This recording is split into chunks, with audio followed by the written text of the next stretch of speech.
तो hello friend, आप सभी का स्वागत करता हूं आपके अपने चैनल टोटल साइंस 2 में। तो चलिए आज आप सभी के लिए हिस्ट्री का 20 मोस्ट वीवीआई ऑब्जेक्टिव लाए हैं, जो आपके एग्ज़ाम के दृष्टि से सभी एग्ज़ाम के लिए ये काफ़ी इम्पोर्टेंट होने वाला है।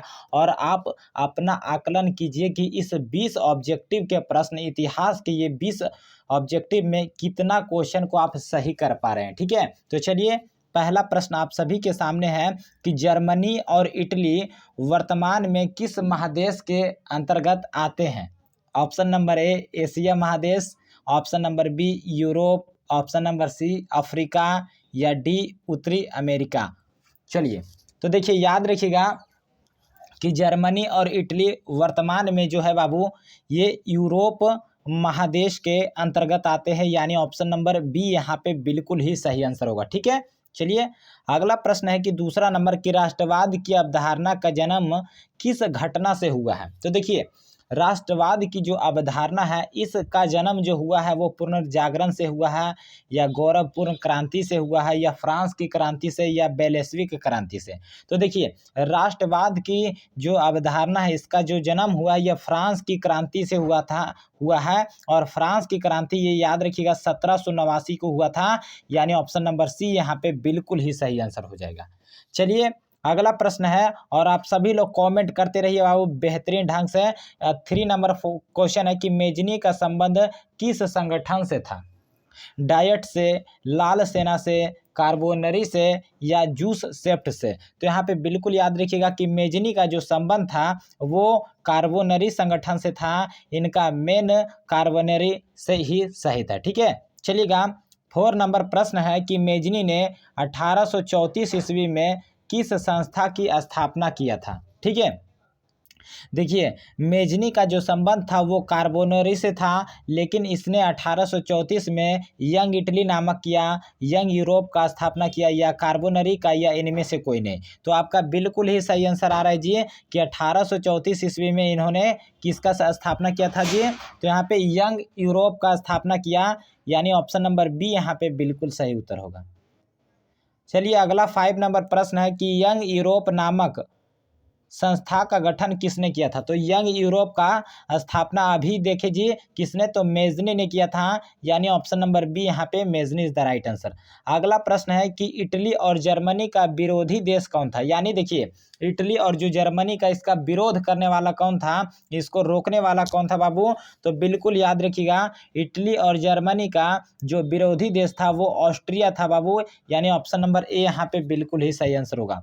और 7 नंबर प्रश्न है कि जुलाई 1830 ईस्वी के क्रांति के फ्रांस की क्रांति के बाद यहाँ पे किस वंश को गद्दी सौंप दिया गया था। बुर्बो वंश को, ऑर्लियो वंश को, हैवर्स वंश को, या इनमें से कोई नहीं। तो 1830 ईस्वी के फ्रांस की क्रांति के बाद आपको याद रखना, ये गद्दी ऑर्लियो वंश को सौंप दिया गया था, यानी ऑप्शन नंबर बी यहाँ पे बिल्कुल ही सही आंसर हो जाएगा। ठीक है, चलिए 8 नंबर प्रश्न की जालवेरिन किसकी संस्था थी। जो जालवेरिन एक संस्था थी, लेकिन ये किसकी संस्था थी। विद्वानों की, पादरियों की, व्यापारियों की, या क्रांतिकारियों की।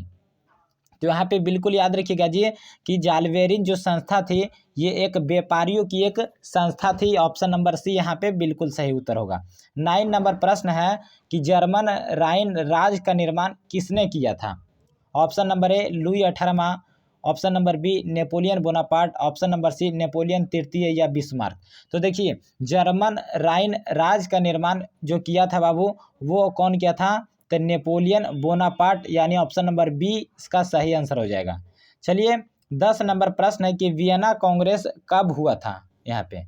तो देखिए याद रखिएगा कि वियना कांग्रेस जो हुआ था वो 1815 को हुआ था, यानी ऑप्शन नंबर ए यहाँ पे बिल्कुल ही राइट आंसर है, सही आंसर है। और 11 नंबर प्रश्न है कि नेपोलियन संहिता किस वर्ष लागू हुआ था। तो देखिए एक बात हमेशा याद रखिएगा कि नेपोलियन संहिता जो लागू हुआ था वो 1804 को हुआ था, यानी ऑप्शन नंबर डी आपको सही तरीके से एकदम आंसर देते रहना, ऑप्शन नंबर डी याद कर जाना है जी आप सभी को। ये सभी क्वेश्चन बहुत इंपॉर्टेंट है। चलिए 12 नंबर प्रश्न की वियना कांग्रेस की अध्यक्षता किसने किया था? तो देखिए याद रखिएगा, नेपोलियन, या ऑप्शन नंबर बी लुई 18वां, या option number C Charles Albert, या डी मेटरनिक। तो वियना कांग्रेस की जो अध्यक्षता किए थे उनका नाम था मेटरनिक किए थे बाबू, यानी ऑप्शन नंबर डी यहाँ पे बिल्कुल सही उत्तर होगा। चलिएगा, और अगला है कि मेटरनिक कौन था? ऑप्शन नंबर ए ऑस्ट्रिया का चांसलर था, ऑप्शन नंबर बी प्रसा का चांसलर था, या ऑप्शन नंबर सी फ्रांस का चांसलर था, या रूस का जार था।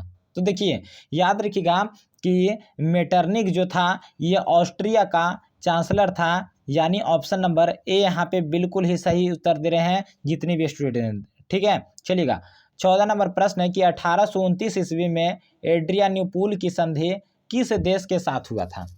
तो देखिए 1829 का जो एड्रियानोपुल की संधि हुआ था वो तुर्की के साथ हुआ था, ऑप्शन नंबर बी यूनान के साथ, हंगरी के साथ, या पोलैंड के साथ। तो ये जो एड्रियानोपुल की संधि हुआ था ये तुर्की के साथ हुआ था, यानी ऑप्शन नंबर ए यहाँ पे बिल्कुल ही सही आंसर होगा, राइट आंसर होगा। 15 नंबर प्रश्न है कि मेटरनिक व्यवस्था का उद्देश्य क्या था? में देखिए याद रखिएगा कि मेटरनिक जो व्यवस्था था इसका एक ही उद्देश्य था, पुरातन व्यवस्था की स्थापना करना। क्या चीज़ है? पुरातन व्यवस्था की स्थापना करना, यानी ऑप्शन नंबर सी यहाँ पे बिल्कुल ही सही आंसर होगा। 16 नंबर प्रश्न है कि कोसुथ एवं फ्रांसिसिक डिक नामक क्रांतिकारी किस देश के थे? तो देखिए कोसुथ और फ्रांसिसिक जो डिक नामक क्रांतिकारी थे वो हंगरी देश के थे, यानी ऑप्शन नंबर बी यहाँ पे बिल्कुल सही उत्तर होगा। अगला है 17 नंबर कि हंगरी की राजधानी कहाँ है? तो आपको याद रखना है बर्लिन है, ऑप्शन नंबर बी टोक्यो है, बुडापेस्ट है, या ढाका है। तो बिल्कुल याद रखिएगा बांग्लादेश का राजधानी ढाका है, और हंगरी का राजधानी आपको बिल्कुल ही पता होगा जी, बुडापेस्ट हो जाएगा, यानी ऑप्शन नंबर सी बिल्कुल ही राइट आंसर होगा साथी। चलिए 18 नंबर प्रश्न है कि महान कवि लॉर्ड बायरन कहाँ के रहने वाले थे? यूनान के, ऑप्शन नंबर बी जर्मनी का, ऑप्शन नंबर सी इंग्लैंड के, या ऑप्शन नंबर डी फ्रांस के। तो महान कवि लॉर्ड बायरन जो रहने वाले थे बाबू वो आपको याद रखना है वो इंग्लैंड के रहने वाले थे, यानी ऑप्शन नंबर सी यहाँ पे सही उत्तर होगा। और 19 नंबर प्रश्न है कि किसने कहा था जब फ्रांस छींकता है तो बाकी यूरोप को सर्दी हो जाती है? यह किसने कहा था कि जब फ्रांस छींकता है तो बाकी यूरोप को सर्दी हो जाती है? यह कथन बिल्कुल याद रखिएगा, यह कथन मेटरनिक का था, यानी ऑप्शन नंबर ए बिल्कुल ही सही आंसर होगा। तो चलिए 19 क्वेश्चन में से आप सभी का कितना क्वेश्चन सही हुआ है हमें कमेंट नीचे कमेंट बॉक्स है और उसमें बता दीजिएगा कि आप सभी का कितना सही हुआ है, ठीक है। तो चलिए बाबू इसी तरह नेक्स्ट वीडियो में मिलेंगे नेक्स्ट ऑब्जेक्टिव के वायरल ऑब्जेक्टिव के साथ, तब तक के लिए धन्यवाद। जय हिंद, जय भारत।